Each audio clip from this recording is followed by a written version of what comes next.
Action!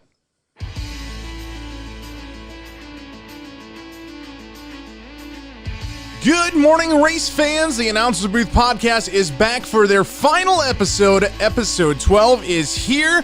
Scotty Too Hottie and Evan Porn-Prey here with you as always. How's it going, buddy? It's going good, man. How are you? Oh, we're doing pretty good. Doing pretty good indeed. Hey, man, we have 4 guests on the show this week. Who do we all have? Hey, this week on the show, we have Tyler Myers, Brandon Bosma, along with Landon Krohn and Josef Zahn. Definitely quite the busy episode with 4 guests, but hey, you know what? We can knock this out of the park. Final episode coming your way next.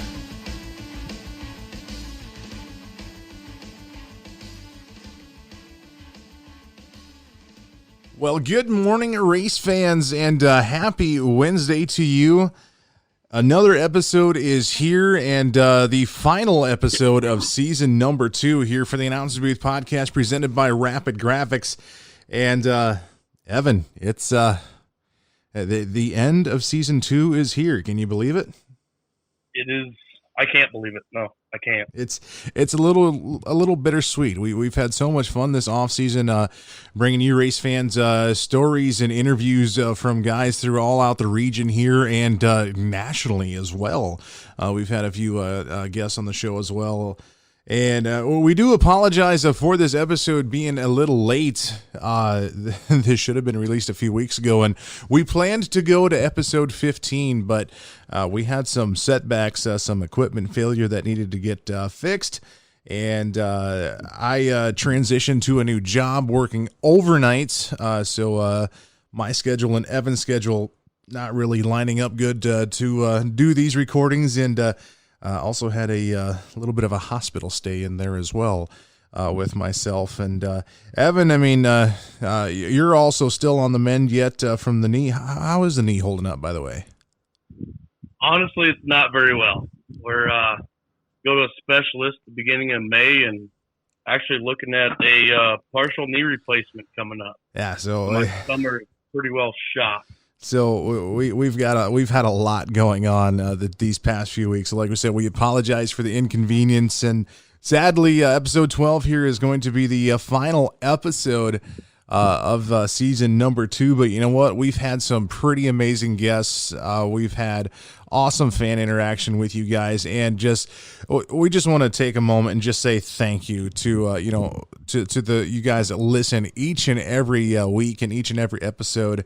And we'll find out after this episode comes out, Evan, but we are so close to almost 1,000 people that have downloaded and listened to the Announcer's Booth podcast. We could not be more grateful to you guys out there. Thank you so much from the bottom of our hearts. Yeah, that's awesome. Thank you guys very much. And I'd take a second and thank Scotty for bringing me on as co-host this year. It's been a blast, and I'm ready for next year already. Yeah, ready for next year. And I mean, Evan, we start this coming week actually with racing ourselves. You're out there being a crew guy for a few different racers out there in the Nebraska scene. I start by announcing and teching and official duties as well.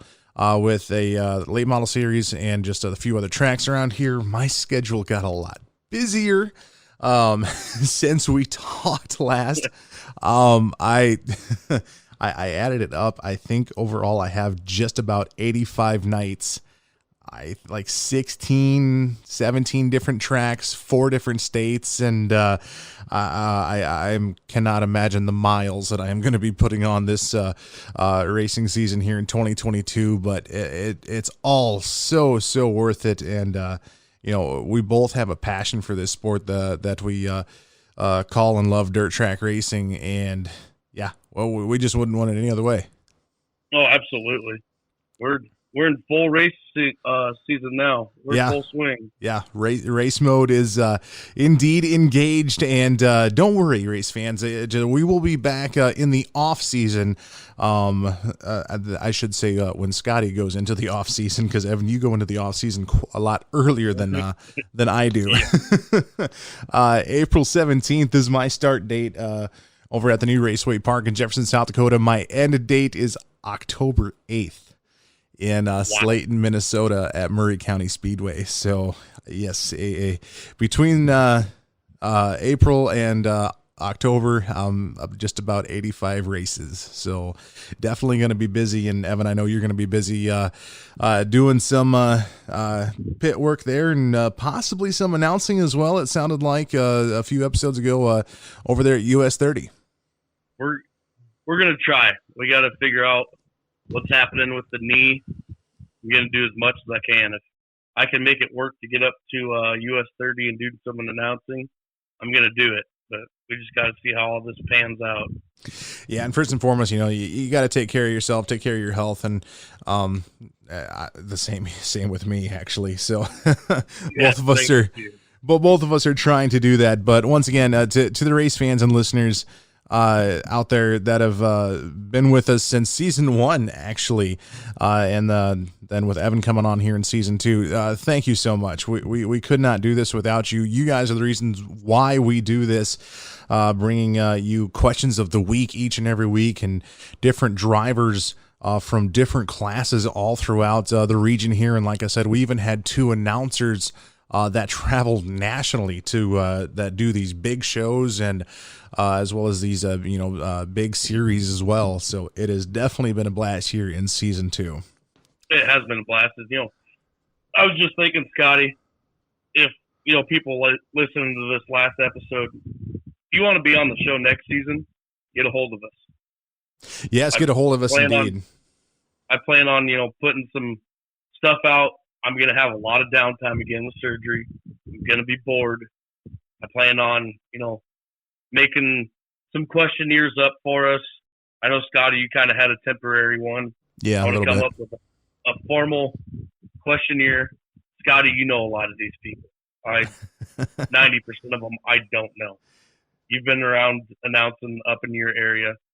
I want to, as co-host, I want to know the guys a little bit better so I can be more involved and, not just feel like a bump on the log. Oh, dude, you've been far from a bump on a log, man. It's a lot of the shows, like you said, you just been sitting back, gaining knowledge, learning more about these guys, and some of the classes. You had never heard of a late model street stock before.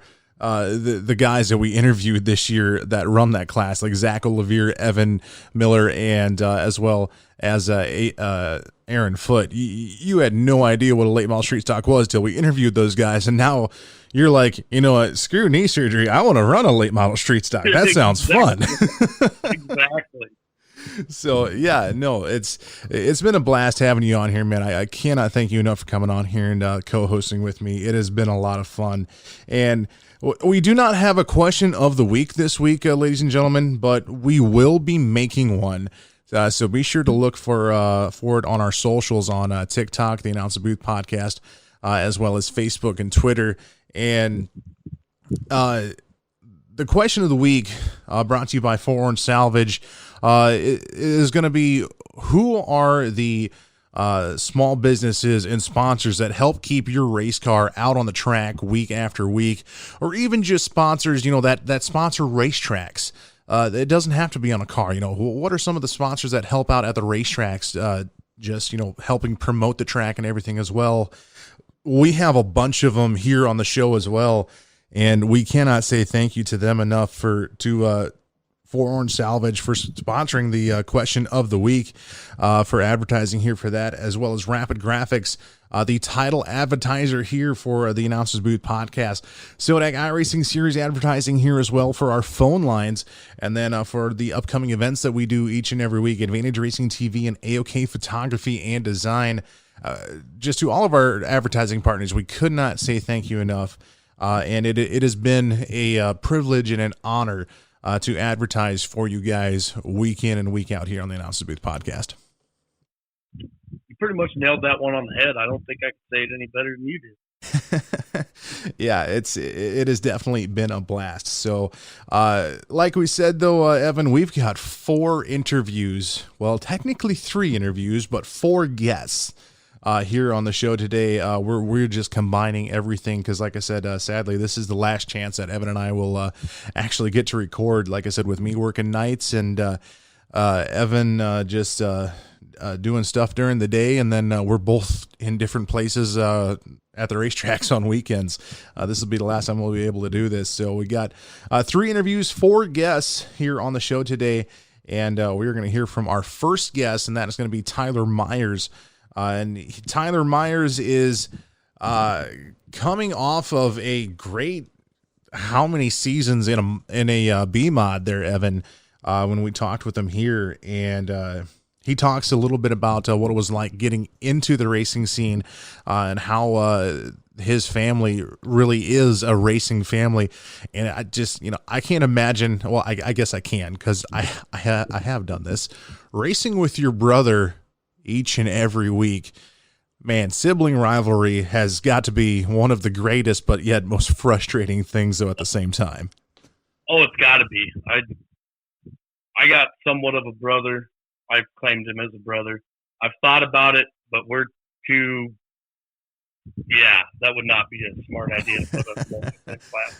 Well, and it's got to be a blast. It would be a blast, but for sure, our tempers are too much the same, and it just wouldn't be a good collaboration. See, and I raced figure eights for about 10 years, and I raced with my brother, and it's. Sibling rivalry, it's like I said, some of the funnest times, but then sometimes it just gets frustrating, and sometimes you just want to outright just, slug them after a race, because there's been times where we were figure eight racing, and I got ahead of him, and, we're battling for position, and every corner you just feel a tap and whatnot, and, it's just like, you just wait till we get back into the infield, and we're going to settle this, man to man. Oh, exactly. That's the thing I feel like when, racing brother, racing family. When it's good, it's great. But when it gets bad, it's pretty ugly. Yeah, but it's, racing with my brother, I loved it. I miss it. He's still racing figure eights, and I don't know. If I can find the time in my busy schedule, if I have a night open, I think I might just see if I can borrow a figure eight car just to bring back some old memories or grudges or however you want to look at it. Go show the brother how it's done. Exactly. And Camden and Tyler definitely showing everyone else how it's done. A lot of those nights they went 1 and 2, as you will hear Tyler talk about. And Tyler actually moving up into the late model scene and planning on running almost a full schedule with the repairablevehicle.com Tri-State late models here in 2022. We are going to take a quick break and hear from 4 Orange Salvage, and then we are going to go right into the interview with Tyler Myers. Evicted tenants leave a mess behind? Have an old appliance that you're tired of staring at? Yard waste, branches, carpet, old furniture, other discarded items you just want gone? Well, 4 Orange Salvage can take it all away. Call Jamie at 605-376-8532 for a quote today, or you can find him on Facebook by searching 4 Orange Salvage-Junk Haulers. Contractless payment through Venmo or PayPal is also available. Quick, easy, and affordable junk hauling. 4 Orange Salvage. We pick things up and we take them away. Serving Sioux Falls, South Dakota and surrounding areas. It's coming up to the booth now is a driver out of Ethan, South Dakota, and Evan, just looking at these stats here, I got to tell you, he's had quite a career already. 2014 B-Mod Championship in Wagner Speedway. 2018 Wissota Superstock Champion at Wagner as well. 2020 B-Mod Champion at Wagner. 2020 USRA B-Mod Champion at I-90 Speedway. 24 career feature wins. And now moving into the late models, talking about none other than Tyler Myers. And Tyler, I mean, like I said, this career is looking great already. All of this in a modified and a Wissota Superstock, and now going to a late model. Man, what's 2022 in your words going to be like jumping up to this new class? Oh, I just hope I can be competitive, I guess. I'm too competitive to not keep up. I hope it's a lot of fun. I mean, I think it should be, but we'll see. Definitely, yeah. See, indeed. And what got you into racing, and especially in the modified class, which is really competitive? What got you into this sport overall? So my grandpa raced, my uncle raced, my dad raced. I wanted to get into it. I've had numerous amount of cousins race. I mean, it's deep in the blood. I mean, I think me and my brother and my sister were probably like 2 weeks old, I would say, when we went to our first race. And that's just been in our blood. I started off in the hobby stock, see if I liked it.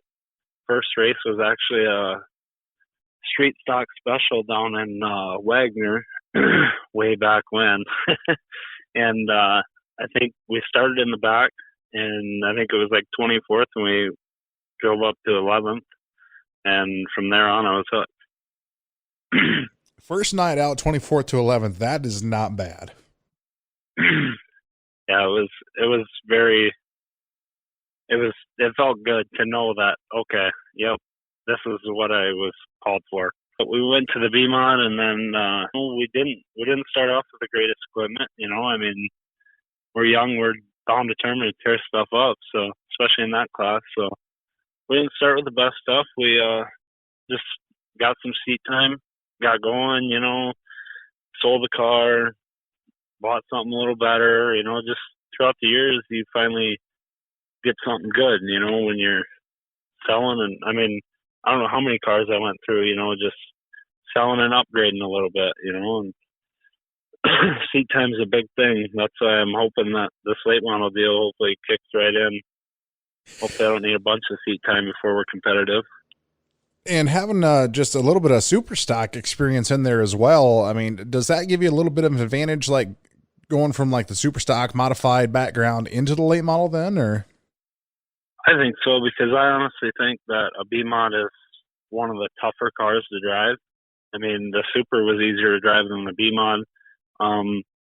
It's more of a box car, like the late model will be. It's a bigger car to where I should be somewhat used to that too. So, I mean, we saw Brock Hess jump in a late model one night at I-90 Speedway, and it was his first night in a late model, and he honestly made it look very, very easy. So, what's, I guess, the overall goal with running with the late model this year? We're gonna run most of the Tri-State Series. Hopefully, hit every show with that, but we'll see. I mean, for sure, want to hit all of that, and then maybe a few with soda shows. I know for sure that one in Huron, so we can try and get the pot of gold that Orv's giving away. And then I'm going to run for Rookie of the Year in the Tri-State deal, which I don't know of any other rookies so far in that deal. So I think if we hit every show, we'll be all right. And the Tri-State's having a great schedule out this season. And you talked about family, how it's just in your blood. And for the past few years, you and your brother Camden have been racing side by side and put on some quite exciting action this past year in 2021 at I-90 Speedway in the modified division. What's it like running with your brother week after week and going 1 and 2 on the track, and then like you said, past 2 years off air, just 1 and 2 in the points past 2 years between you two? Yeah, you think it's competitive running against one of your buddies or something? Try getting a brother out there. I mean, you see him pull up next to you, you're going twice as hard. I mean, I love it because we can get along. Hey, you bump me a little bit, get a little crap back and forth and whatnot. So are you the older or the younger brother? I'm older by 2 years. So you got the older brother advantage. Yeah. I do know what it's like running with a sibling. I used to figure 8 race against my brother, and him and I were really competitive. And if I went ahead of him on the track, he would definitely let me know in the corners as wheels were turned towards the car and not the corner. Yeah. I know you said your dad has been very influential as well. And how many years has your dad raced? And I know climbed in the car for you one night in 2021 and ended up going to Victory Lane.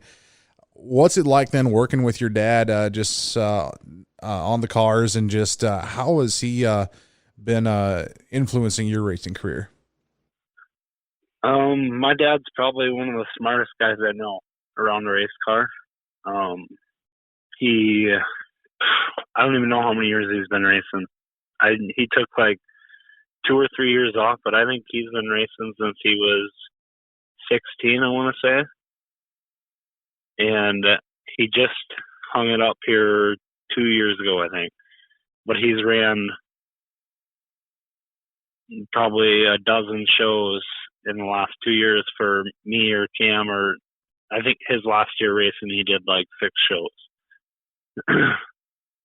I know he raced just this last summer, but I know before that the summer before that he raced like 2 or 3 times. I mean, he hasn't raced much lately, but he's still got it. You've seen it. Oh yes, I have seen it, and like I said, not knowing who he was in victory lane, thinking he was you, and I might have made a fool out of myself a little bit there, but you know, it was still fun to see him because he started deeper in the field that night, and definitely he has not lost his touch, and can still definitely wheel a car. Yeah, he started 12th that night. The whole deal they do with lineups there, I don't really like it. I mean, it makes you a better driver, but I don't like starting 12th every night against, you know, in that stack of field there. I mean, you can tear up a lot of stuff in a hurry. Yes, yes, you can, and it does make a better driver, I think, though, too, because like I said, then you got to learn how to work through the field, and which you and your brother have seemed to do very, very well.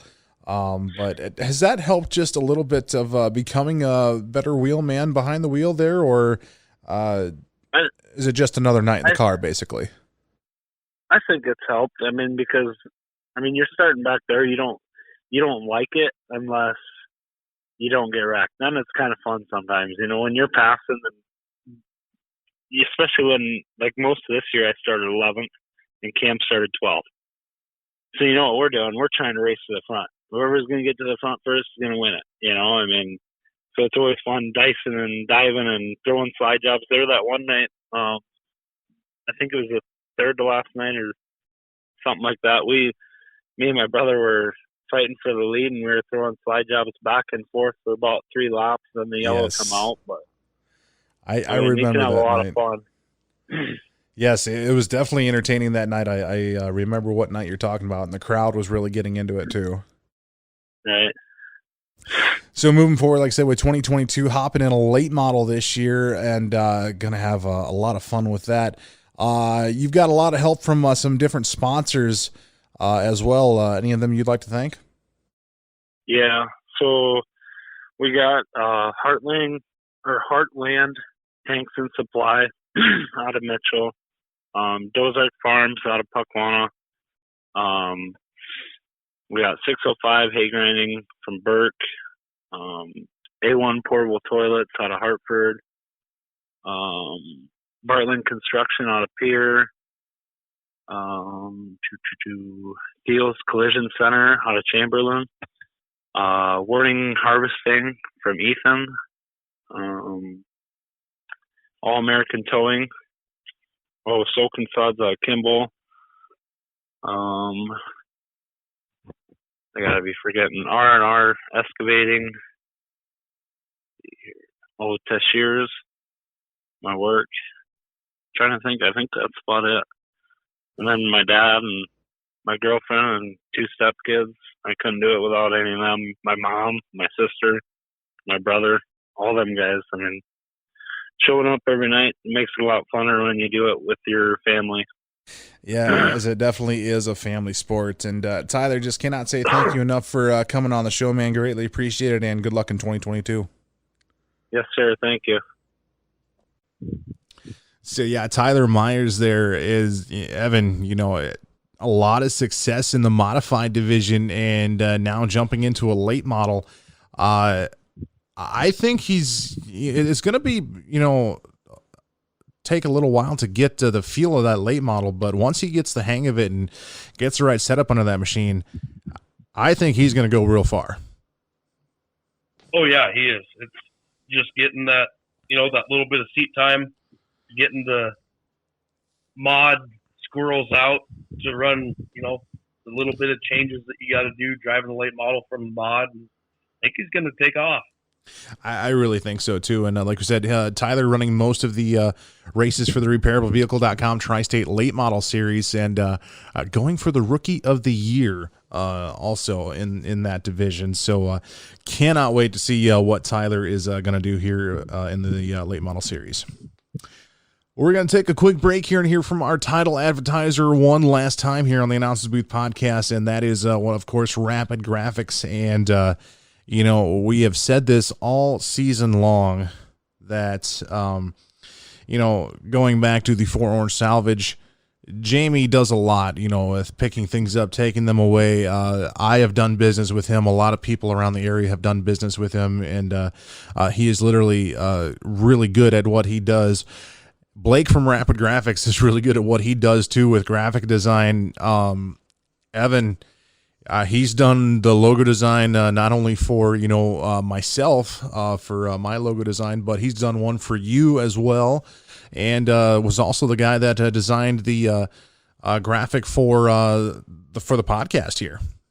Yeah, I gave him kind of what I was thinking, what I wanted, and it took him 10 minutes, and he had a design drawn up for me. Yeah, I had explained it to him in person from what you had told me, and he's like, well, is this kind of an idea? I was like, yeah, and I bet you it was not even an hour later he sends me a final proof, and I was like, well, I'll send it to Evan, and I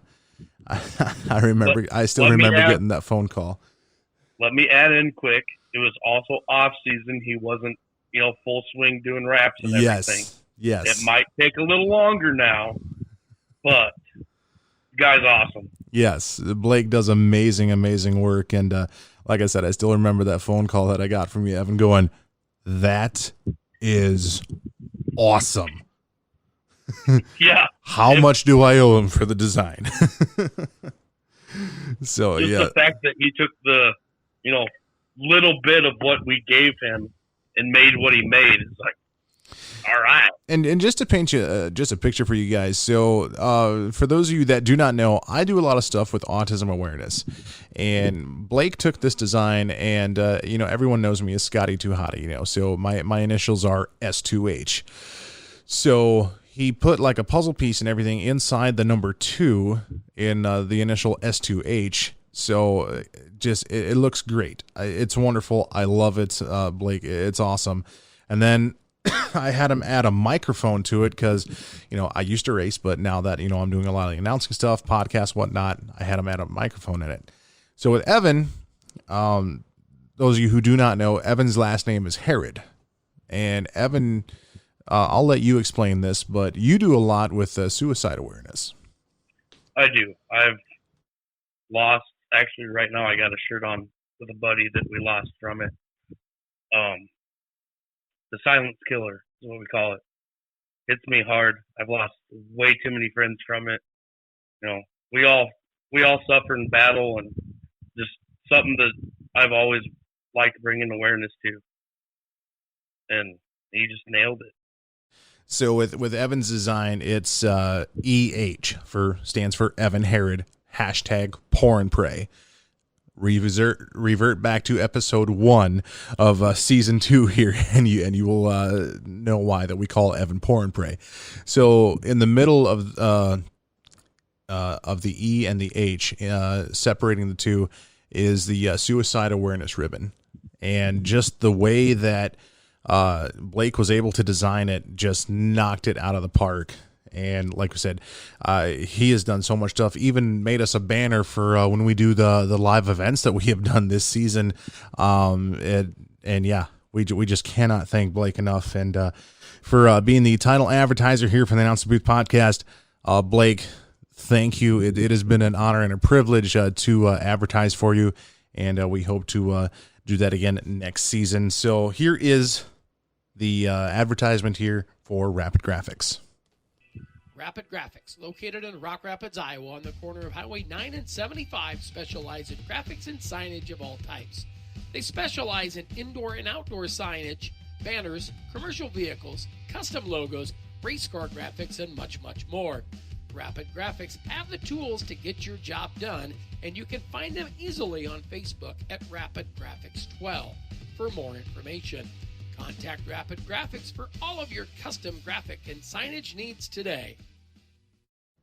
Yeah, and like we said before going into that advertisement, Evan, he has been busy with so many projects, including a lot of race car wraps, doing a lot of race car work design for a lot of racers in this area. So yes, if you guys need something, be sure to hit Blake up there at Rapid Graphics for all of your graphic needs.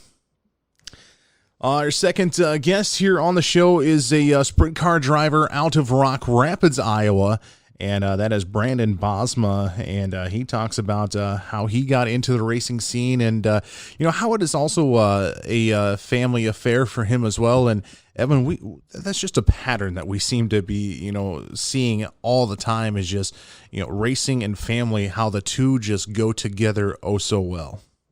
Oh, absolutely. Most of these racers wouldn't be racing if it wasn't for their family. And that's how a lot of these racers just get into racing, is because, my dad ran, but before I started running, or my mom, or, my aunt, or whatever, uncle. And yeah, it really is, we say racing family, and people really don't know what we're talking about when we say racing family, but it's because of the family of how we got into racing, and then just everyone in the racing community is one big family. So, Brandon talks a lot about that, and a lot of his success that he had in 2021, and a few of the hardships he had in seasons past, but definitely on the right track here, starting here in 2022. So without further ado, here is the interview with Brandon Bosma. So our second interview here this evening is, I should say this morning, Evan, but I'm really getting ahead of myself. Working the night shift lately has got me all sorts of screwed up. But anyways, making his way up to the booth would be Brandon Bosma, driver of the Race Saver 305 sprint car. And Brandon, you've been competing in different forms of racing. I would say with you were just saying hobby stocks is where you got started in, and what got you into sprint cars? I was really good friends with Dalton Johnson, and his dad was actually the owner of the almighty Team Crown Mighty Mouse sprint car in the area. Yep.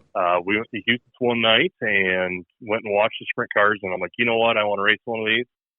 That week, I ended up selling my hobby stock and went and bought a sprint car that week, and that was it. And it's been all downhill ever since. We've had a lot of downhill slides, and this year I feel like we climbed Mount Everest for sure. Yeah, just a really interesting but competitive season in 2021. Just tell us a little bit about it. Yeah, this year was by far my absolute best year I've ever had. We finally, I guess, jumped on the horse and stuck on it. Started out the year really, really well and never really looked back, to be honest with you. We picked up a win down at Crawford County Speedway in Denison. We picked up 2 wins at Houston and our first win at Jackson. Runner up at Houston in the points, come down to the final night, got edged out by Dusty Ballinger. But really we were one of the fastest, if not the fastest car, night in and night out, wherever we went. And the 305 class really seems to have been on the rise the past couple of years for guys just getting into sprint car racing, or if they're coming from like a micro sprint background or you like cage karts or something.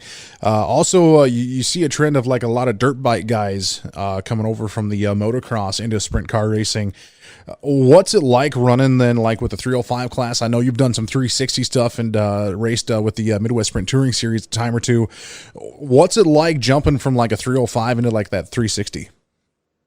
To be completely honest with you, in my honest opinion, I think the car driving wise, I'd say the 305 is actually a little harder just because there is very limited power.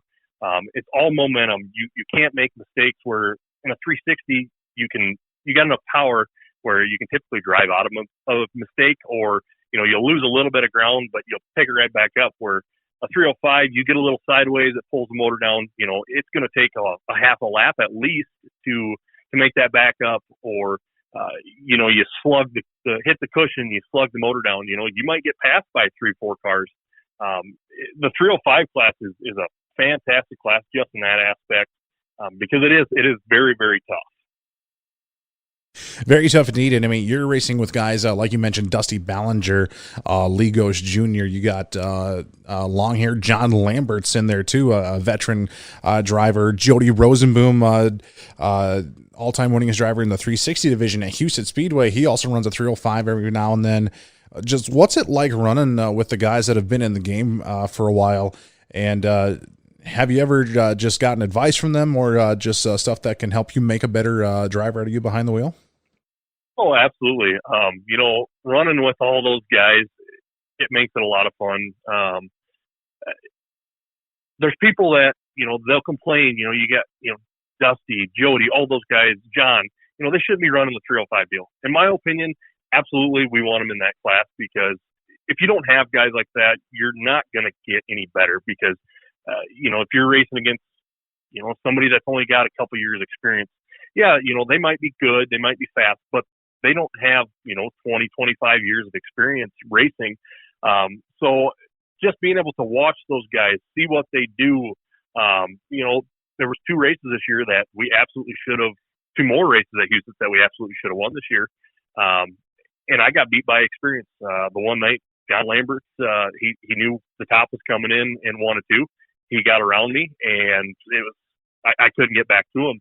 And racing against guys with that kind of experience, it makes a person much, much better behind the wheel, for sure.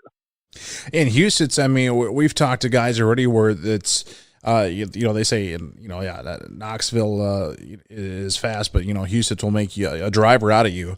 Houston just seems to be like just a different, it's the same venue, but the track just seems to be different every other week. How does that go into then race nights then on how you prep the car for each night? That's one thing where we really got this year. Ryan Voss stepped up this year. He kind of quit racing, and he really helped. Ryan's got a lot of years of experience. We're really, really good friends. He came in this year and helped me out a lot. When you get your car good, you really don't make a lot of changes. And that was one of my things is you go too far one night, not far enough the next. You get guys with experience like that. We really worked well together. You really don't change a whole heck of a lot between, a dry slick night versus a tacky night. You might go a little bit farther, if you think the track's going to slick out. But it's really not, if you can get your car really good and consistent, you don't have to make a lot of changes with it. And I know with Hussett's just coming back in 2020 and running a full season in 2021, what did that mean just for the sprint car guys and just the division as itself, whether it be 410, 360, 305, just to finally be back at home and racing there at Hussett's? Yeah, it was, it's absolutely great. My fiance and I, we just bought a house here in Rock Rapids, Iowa, moved here this year. So for me, it's a hop, skip, a jump, 20 minutes, 25 minutes away out of Houston. So to be able to go run every Sunday night is super, super nice. Works out great for me with work. I'm home usually by midnight to go to work on Monday morning. That's not so bad. Everybody being able to go there, watch racing. Houston is such a premier facility. Everybody obviously hated to see it sit idle. So to get it, revamped and back to life, everybody absolutely loves it. And I think everybody looks forward to next year. And they say every year gets bigger and better, and I cannot wait to see what Hussett's will have coming in the 2022 season. What's the plans then for you, Brandon, here for 2022? It'll be probably a lot like what we did last year. I'd like to go down to Denison a little bit more, and from Denison, go Friday night Denison, and Saturday night I'd really like to go down to Eagle, Nebraska. Going back to Houston's racing against guys like John Lamberts and Dusty Ballinger, we got really good, really consistent there. But but and taking nothing away from them, taking nothing away from Houston. Great racetrack, great drivers there, but there's not a ton of those guys at Houston per se. Going down to Eagle, you've got 25 guys just like with their skill set that you can race any given night. That could win any given night. So Right. I'd really like to go down to Eagle. Really like to get better. We went and ran the nationals there this last year. We'd really like to work on that. Like to go down the Belleville Nationals again down in Kansas. And maybe even do a little bit more traveling than we did last year. We got a new rig this year. It's going to definitely open up opportunity to be able to do that for us. Sounds like a busy schedule coming up then in 2022. And I know you mentioned, racing with like John Lambert, Dusty Ballinger. You go down to Nebraska, you got Tyler Drucke, Stu Snyder, just to name two of like the front runners in that division there. What's it like then just racing with the guys up at Huset's and then going down to Eagle, Nebraska, where they have the Race Saver Nationals? And is it kind of like a similar atmosphere, or is it just like completely different? I would say the atmosphere is similar, but I mean, it's another world to be honest with you. Like Tyler Drucke, for example, he raced 410 most of the year at Houston, and then to go from a 410, they say everything happens 5 times faster in a 410 versus a 360, and the same from 360 to a 305. Right. So to get that 410 competition, to him, and then jump back into 305 pulls everything down. So you go down there. The first time we went there this past year, we got our butt absolutely whooped. I mean, we literally got out of the car, and I couldn't help but laugh because it was so bad.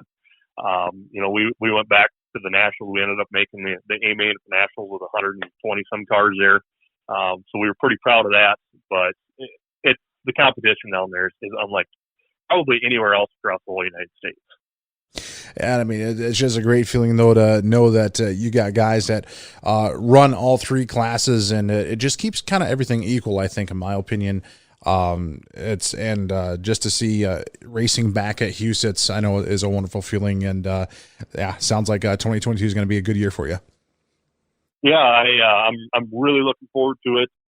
Definitely work off the success that we've had from this past season, and see if we can get some more wins and try to get a championship. Sounds like a good plan. Well, Brandon, got to say a big thank you to you for coming on the show, and good luck in 2022. Hey, thanks for having me. I greatly appreciate it. Man, I got to tell you, Brandon definitely he has got a bright future here, I believe, in 2022. Yeah, he does. I've said before and again, I'm not a sprint car fan. You guys are slowly turning me into one, and I'm going to be watching.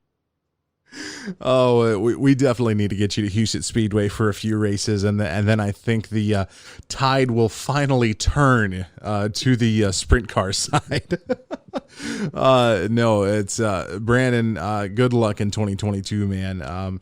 And we will definitely see you at the track. We're going to take another break now and hear from the Seaon iRacing Series. They're advertising on the show for the phone lines that bring you the interviews each and every week. And, Evan, when I first told you that, hey, I'm announcing for iRacing, and, it's actually pretty cool. And I remember your first thought was like, it's a video game. Why on earth would you announce for a video game? It's just no fun at all. Like, just why? And then slowly in the weeks after, it's like, this is actually pretty cool. This iRacing stuff's pretty cool. And it's just like being at the track, right on the edge of your seat racing, and, door to door, and, close finishes and everything. And yeah, it's, iRacing was basically there when we could not go racing due to the COVID-19 pandemic, and the Sodak iRacing Series just launching there as well. 3 great seasons, 3 different season champions in those 3 seasons, and yeah, it keeps progressing every year. With the iRacing deal, I actually got a buddy that just bought a setup. I was like, I'm itching, like, dude, let me play this thing, let me try it. He goes, this has actually really helped me on the off season, to stay on. It's not the same thing, but it helps me stay tuned up on what I need to do. And it's like, not let like let me get over there and play this thing. And it's not like, like your Xbox One or, or your PlayStation, like the racing games you have on there. Yeah, you can adjust things here and there, but like iRacing, it is as close to the real thing as you can get. The track breakdown is the same as you would find at any track out here in the real world. And the adjustments you can make to, the suspension, tire pressures, everything, you can do everything. And it actually comes with steering wheel and pedals. And exactly. it is very realistic on how the car handles and drives. So, yeah, when guys say that it helps them in the off season, I believe it. I really do. So we are going to hear from the Sodak iRacing series here in a moment. And just on the other side of that, our final two guests. That's right, two guests, one interview, a couple of hobby drivers from South Dakota. But first, we're going to hear from Sodak iRacing series. The Sodak iRacing League is the premier iRacing league for drivers, crew members, fans, and sponsors in the tri-state area around South Dakota, Iowa, and Minnesota. From street stocks to super late models, modifieds to sprint cars, the Sodak iRacing League does them all. You can follow all of their seasons live and free on Advantage Racing TV. For more information, look for Sodak iRacing on Facebook or join the league by searching for Sodak under the Leagues tab on your iRacing account. Yes, indeed. Yes, indeed. Search Sodak iRacing series, like you heard Sean there on Facebook. And if, if you're on iRacing, look them up. Check them out. A great group of guys. And Troy, thank you so much for having a spot on our show. It's been an honor and a privilege once again to advertise for you. And cannot wait for season number 4. Unfortunately, I don't think I will be able to help call the action due to my different job that I have now, working overnights, unfortunately. But yes, check them out. Cannot say enough about them. You can find all the action on YouTube actually as well, and on Facebook if you have the patience and want to scroll through all the videos and whatnot. Yes, it is very, very on the edge of your seat racing, and very entertaining at that. I'm actually looking at getting a setup for myself to do it. Oh boy! Then the next time I'm down in Nebraska, I'm gonna, I've announced iRacing. I've never actually tried it myself. I haven't actually sat down and tried it, but my buddy that has it, he goes, "You need one." Everyone needs an iRacing rig. Oh yeah. That indeed, yes. Well, Evan, we are down to our final interview and our final two guests of the season here. And what better way to end it than with two former hobby stock drivers interviewing two young gun hobby stock drivers? I don't think we could end a season any other way. I don't think we could. That, of course, we're talking about Landon Krohn, driver of the 18K out of Rowena, South Dakota, nicknamed the Rowena Rocket, and Josef Zahn, I believe out of Brandon, South Dakota, the Z3 car. And talking with these guys are good friends on and off the track. Joseph helping Landon out, and then Landon helping get Joseph into a car. And these guys race side by side at the I-90 Speedway in Hartford, South Dakota in 2021. It sounds like Joseph is going to venture on over to the Rapid Speedway in Rock Rapids, Iowa, as Landon is a competitor weekly over there as well. And, I got to say, we've the last few episodes on here, Evan, we've had young guns on the show. And yeah, we have. It's just great to just see where the future of this sport is going. And just the passion that, we had Evan Miller and Aaron Foote on the show, two late model street stock drivers in their early 20s. And Landon and Joseph, these guys are like just out of high school, and they're racing hobby stocks. It is great to see the passion that these young guys have just to get out on that track, to put in the work, and just to do what it takes to keep this sport alive. Oh, absolutely.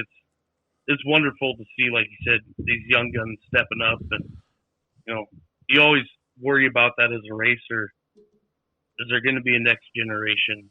Are we still going to have this in a couple of years? But, we got a lot of young guns coming up, and they're doing pretty good. Yes, they are. And I know some of our listeners are probably talking about young guns. You guys are young guns yourselves. Well, yes, we are, but we're 30. I'm 30, and Evan, you're 28. It's like, these guys are young to us. We have about almost 10 years, if not, a few more on them. So it's just great to see, like I said, these young guys just putting in the work and the effort, and just to see their families stand right behind them as well is just awesome. And they're good. Yes, and they are good. They're good. They are fast. This is my first or this is my second year. Dude, you're running like you've been driving for years. Yeah, exactly. Well, and one name in particular comes to mind, that Evan, that you and I both know really well, and we'd love to have him on the show in season 3. So, Cade Richards, if you are listening to this, yes, get a hold of us. You want to talk about young guns looking like they've been driving for years. Cade does have a background in it, but at 14 years old, being the rookie of the year in the IMCA Sport Mod division national rookie of the year at 14, youngest person ever to win rookie of the year award. Yeah. Yeah. And now he's running stock car and modified, and that kid is still winning races. It just blows my mind, and just the opportunities that he has had. That young gun is just still blows my mind. Like they say, when you got it, you got it. Yes, that kid's got it. Exactly. And two other guys that got it here, Landon Krohn and Josef Zahn. We will talk to them. Here is the interview with Landon Krohn and Josef Zahn, the 18K and Z3. So making their way up to the booth now, Evan, I think this is the first time we've had two guests on the same interview.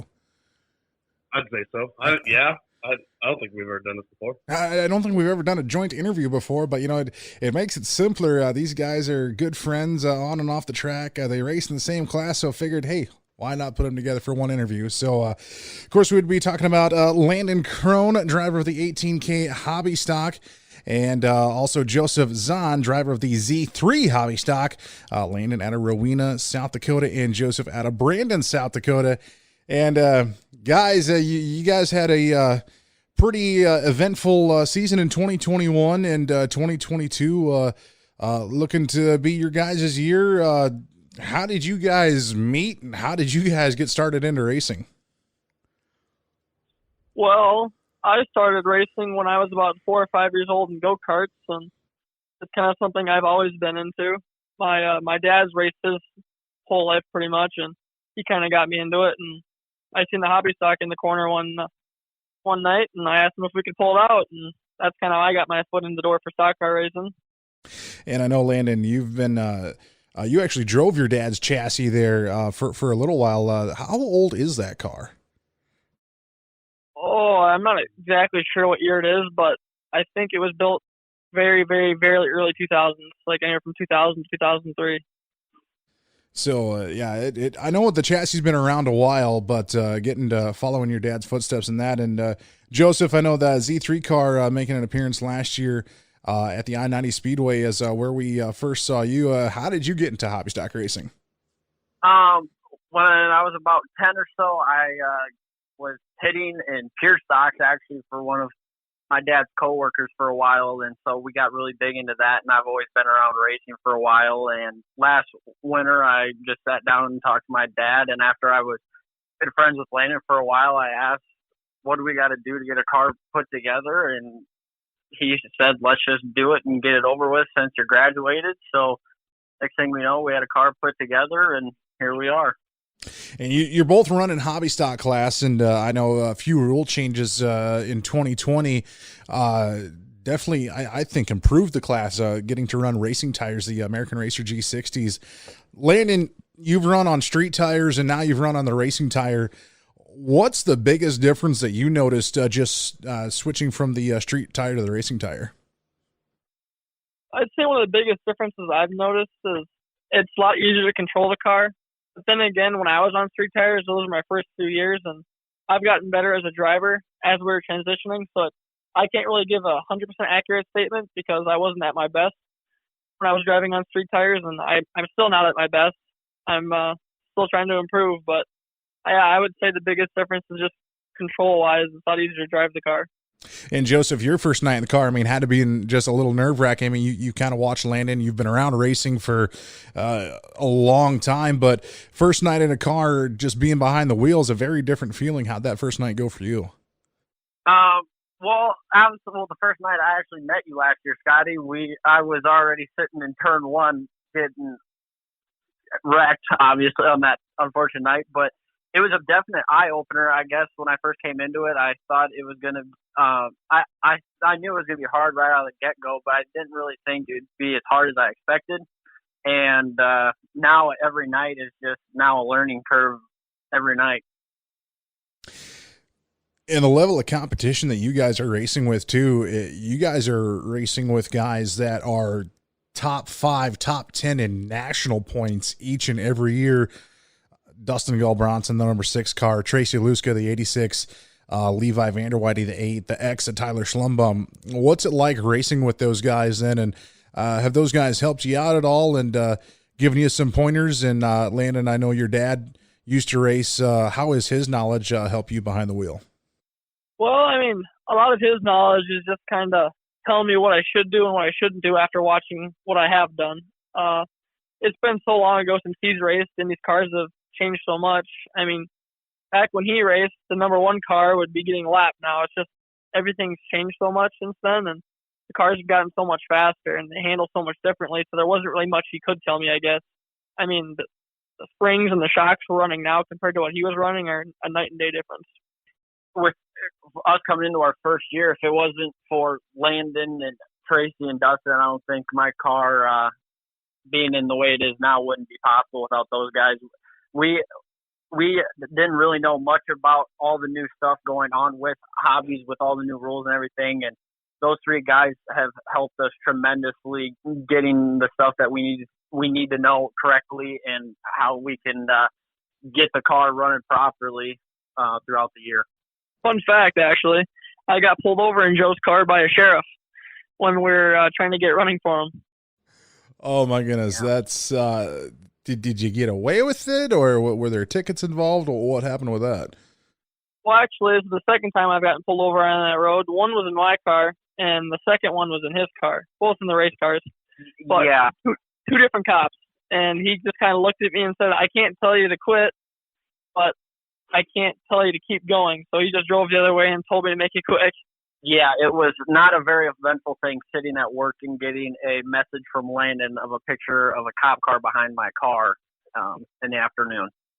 Just testing the suspension, officer. I swear I wasn't speeding. I just told him it was a customer vehicle. A customer oh my goodness. Well, I mean, Landon, I know you guys have had a lot of race cars in and out of that shop, so I mean, technically, you would be telling the truth. I wasn't lying. Yeah, I don't know what I would do. I mean, I've been pulled over plenty in my lifetime, but never in a race car. That would be a first that I've heard of that. I have been pulled over in a race car before. You have been, really? By the sheriff. Oh, ouch. How'd that go? Well, he tried to give us a ticket for no proof of insurance, and no proof of insurance and no registration. My buddy just bought the car from his dad a week before that. Oh, still man. had insurance on it and still had the registration. We got away with it. Oh, man. Wow. You learn something new every day, I guess. Evan. It was a 4-cylinder. It was a 4-cylinder. The roof was cut off, held on with a couple back welds. We were sitting on buckets. There was no windows, no turn signals, no headlights. Very nice. Very nice. So obviously going into 2022 this year, both of you guys still sticking with the hobby stocks. What's the plan for both of you guys? You guys just going to stick around home with I-90 Speedway, travel out to Rock Rapids to Rapid Speedway, maybe hit a few other tracks in between? What's the plan looking like for the 2022 season? For me, I plan on, hopefully weather pending, running the Webster City Show April 1st and 2nd with the USMTS there. And then possibly after that, rest of the season, we're going to run Fairmont, not weekly, but just hopefully 1 or 2 times throughout the year, and then probably be at Rock Rapids and I-90 Speedway weekly. And I will be running my dad's old car along with the new TDR we got. Or not new anymore, but. And looking to find victory lane once again, Landon, I assume? Well, that's the hope. And that was in your dad's old car that you got that win, if I remember correctly. That's true. Yeah, he still makes fun of me for that. Every time I want to take the new car somewhere, he just looks at me and says, well, which car got the win this year? Knowing your dad, I can definitely see that. Joseph, yep. What's the plan for you in that Z3 car? We planned on going to I-90 and this year to Rock Rapids as well to try that out. And other shows we might do yet. We're not 100% sure yet. It's just depending on if our car can actually stay in one piece through both nights, week in and week out. Always a win in my book when you can drive the car on the trailer at the end of the night, just as long as you had fun. And Landon, I know talking with you before, and Joseph, I'll ask you the same question here. How big a part is it to have a great attitude, whether it's a good or a bad night at the racetrack, just to basically keep going even on those bad nights? It really is huge. I mean, it's more of a bigger perspective than just yourself. I mean, it'd be different if you were a one-man crew, but when I've got my dad and other people that come help me pit, me keeping a good attitude is huge because when I get down, they get down. So if you can keep a good attitude, usually it keeps everyone else in check, and the better the attitude, the faster the car goes most nights. Yeah, like Landon said, basically that too, and with the groups that we have around us, everyone likes helping out one another, and a lot of people help each other, but if you have a negative attitude, not that many people want to help out because they don't want to be part of any negativity around the pits. And I think that's another thing too, just the respect that goes throughout the pit area there, especially with that group of drivers, just within both like Rapid Speedway and I-90 Speedway. You're racing with the same guys every single week, 2 nights in a row. Just the amount of respect everyone has for each other is very, very huge. And I think that's what makes just like the racing family just a little bit better. Well, guys, I want to appreciate both of you for coming on the show, and good luck in 2022 out there in the hobby stock division, and we'll hopefully see you at the track this summer. Sounds good. Thanks for having us. Yeah, I appreciate it. It's always nice to sit and talk about race cars. I could do it for hours on end if I had to. You know, Evan, we were just talking about how these young guns just blow our minds, and just the attitude that these two gentlemen have about racing. It's incredible. Really, really incredible. It really is. Like, you know, we've talked even earlier on this episode of friends running each other, brothers running each other. These two battle. Yeah. And you know, they both know that, you know, if they're rubbing and something breaks, well, they're going to be helping each other fix it too. So. Oh, exactly. So it's like, do you rub them or do you not? But, you know, it's fun racing that way, but at the same time, kind of sucks putting everything back together. Yeah. Taking body panels off week in and week out to straighten them, it gets kind of old after a while. It gets kind of old, but, you know, the more you do it, the quicker you learn how to do it. And that's the one bad thing. I'm pretty good at it.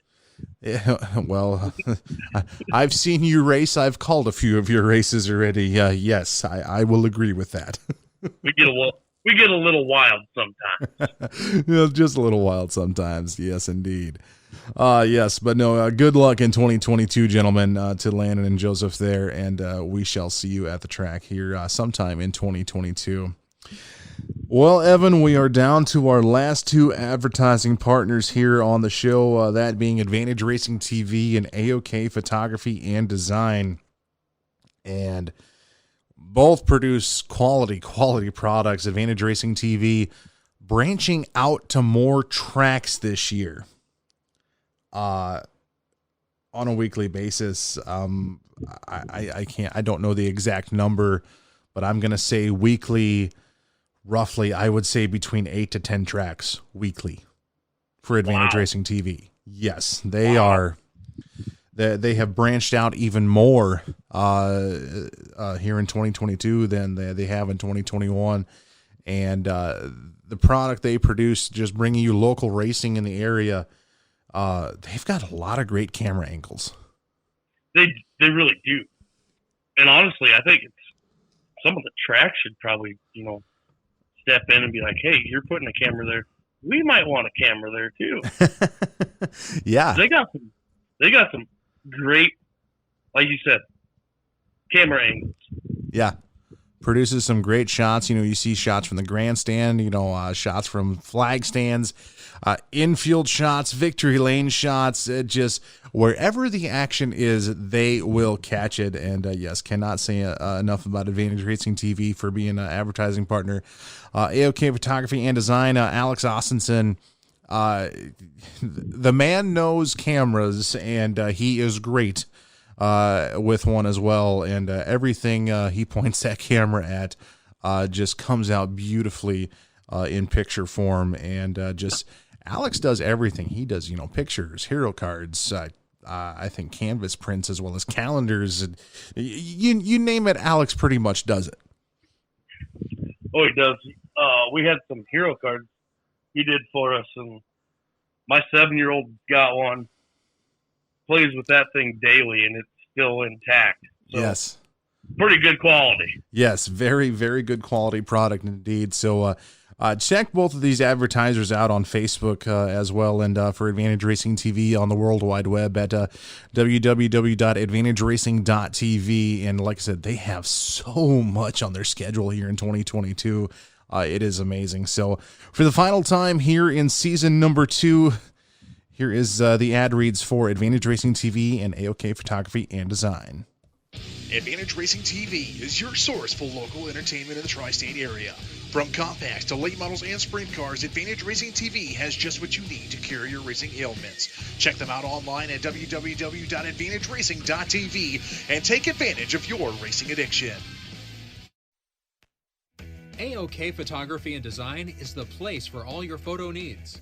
AOK does racing hero cards, blankets, canvas, racing sponsor photos, as well as other personalized items. Located out of Montevideo, Minnesota, they can get what you need at an affordable price.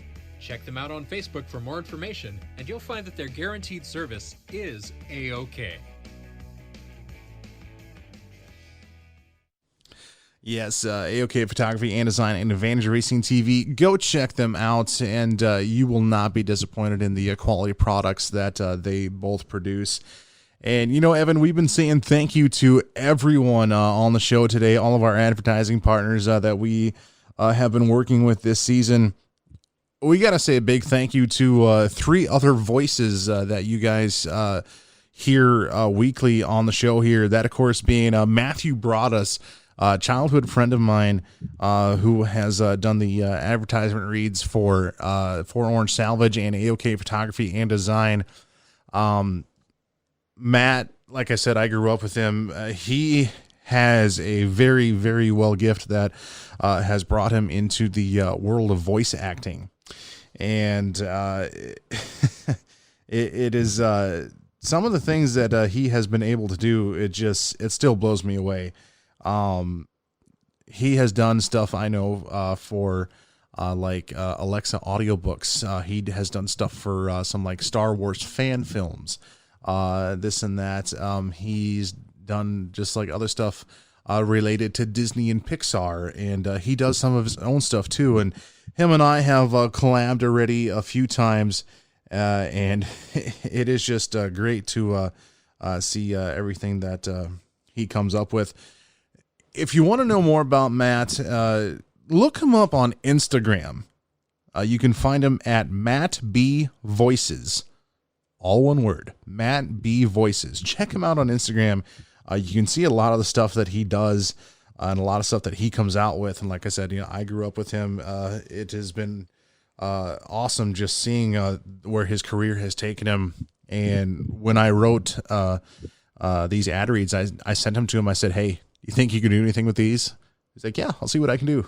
And Matt, from the bottom of my heart, man, thank you so much for doing 2 of these advertising reads each and every week. Another person we got to say thank you to as well, Sean Neisted. He does our Sodak iRacing League ad read, and Sean is also heavily involved with racing. He is the voice of the Property Solutions of America Midwest Sprint Touring Series, and he is also the voice of the legendary Huset Speedway in Brandon, South Dakota.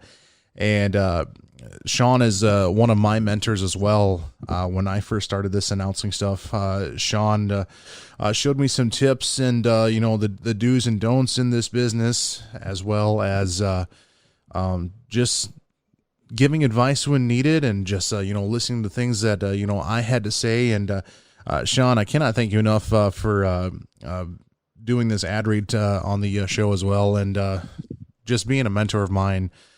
I've had the privilege of working with Sean on the Sodak iRacing series and announcing with him as well at the I-90 Speedway, working there with Sean being the head announcer and myself being the pit reporter. Cannot look forward to working with you again, Sean. Just thank you for being on the show as well. And last but not least, Jerry Van Sickle, the voice of a lot of IMCA races. And Evan, I know you've heard Jerry announce. He is an upbeat, exciting guy to listen to. But at the end of the day, Jerry will say, if you're coming to the racetrack to listen to the announcer, you're coming for the wrong reasons. He brings the excitement. Yes. Sorry. He enforces the excitement. The drivers bring it. He just emphasizes it. Yes, that is a perfect definition. And Jerry doing the ad read for our title advertiser in Rapid Graphics, and just cannot say thank you enough as well, Jerry. Jerry is another mentor of mine, and also showed me the ins and outs of this business as well, and just through tips and working with him as well, like working with Sean. It has been a privilege and honor to have worked with both of them. And just to have these guys help out with the show, it took them, a few tries, as well as Matt, a few tries to get these ad reads down for the scripts that I wrote them. And you hear them each and every week, and we cannot say thank you to the 3 of them enough for their contribution to the Announcers Booth podcast. Evan, upcoming events is normally what we talk about now, and I think we got the biggest upcoming event of them all. Racing season is here. It's here. We start this upcoming Saturday. You start Sunday. It's here. It's here. And the next 6 months, you and I are both going to be busy at these tracks doing what we do best. And we just want to touch on a few things as well. The Nebraska Dirt Crown Tour finally was able to get a couple races in. A third time is the charm here this year over at I believe it was Beatrice and Deschler at Thayer County Speedway, I believe. Then we had the Stock Car Madness Tour. Is that part of it, or is that a whole different series? I don't even know. These are all mixed together. I believe you're talking about the Dirt Crown Promotions Dirt Crown Summer Series for the stock cars. There you go. Yes. They're all mixed in together. I don't even know.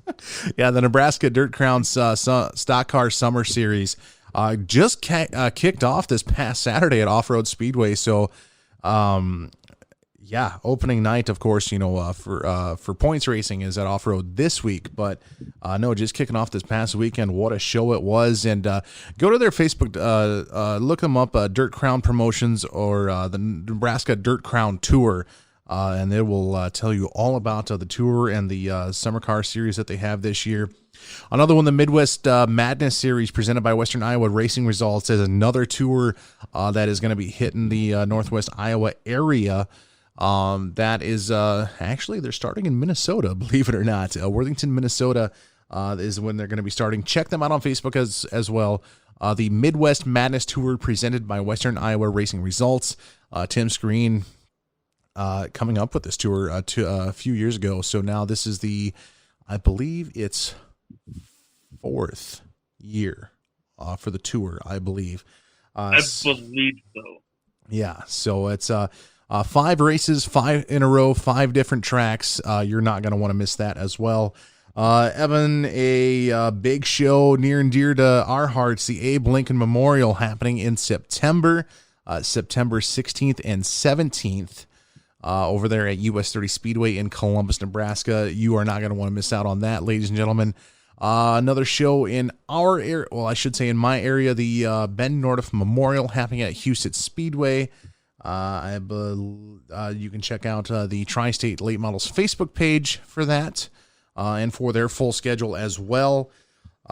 So many things happening and everywhere. It's just 2022 is, as they say in nowadays terms, is going to be lit. I got another big one. Close to me and us down here, we got the Tanner Pelster Memorial at the Boone County Raceway. As of right now, stock cars for $3,111 to win. That is Sunday, July 10th. And it was an inaugural race last year, and this being the second annual, and that race was just a huge race last year. A lot of support from the fans and the drivers, and I have a feeling, Evan, that Tanner Pelster is going to be bigger and better this year. Oh, yeah. Like I said, as of right now, it's at $3,111 to win. Subject to change. I have a feeling that's going to grow. Oh, yeah. Yes. Definitely going to grow indeed. So, yes. And for more info on that, you can check out Boone County Raceway in Albion, Nebraska. They got some posts on that, and when it gets closer, they'll definitely be updating everybody on that. Absolutely. It's one of the greatest memorials in the Nebraska area. Also, Evan, one more event to add to the upcoming events this season as well. An event near and dear to my heart at the new Raceway Park in Jefferson, South Dakota. Racers for Autism Night is happening June 12th, 2022. And it's a family event at the racetrack that night, all going for a good cause, raising money for a charitable cause in the Sioux City area. Racers for Autism is putting on the entire event silent auction, as well as other things. We have stickers and keychains that will be for sale, and just one great night of the racing family coming together and raising awareness one lap at a time. And do not miss out on it. June 12th, 2022 at the new Raceway Park in Jefferson, South Dakota. You can keep up to date on that event. Check them out on Facebook at Racers for Autism. And, we just have to tell you this, ladies and gentlemen, go support your local racetrack. That is one of the best things you can do in the area just to keep local racing alive. Go support your local racetrack and bring a friend. Who knows? Maybe they've never been to a race before. Bring a friend, and who knows? They might bring a friend next time. So support your local racetrack. We say this all the time. Support your local businesses that support your local racetracks as well. Absolutely. Well, it's that time, Evan. It is time for us to sign off for the final time here in season number 2. And race fans, thank you. Listeners, thank you. We could not have done this without you here in season number 2. You guys really are the greatest. I know we have said it each and every week, but thank you. And like I always say, stay safe, stay kind, and we'll see you next season. We will see you next season indeed. Thank you, race fans and listeners. Matthew Baradas, Jerry Van Sickle, thank you for helping out with the show each and every week. For Orange Salvage, Rapid Graphics, Sodak iRacing Series, Advantage Racing TV, and AOK Photography, thank you once again. We will see you all for season number 3.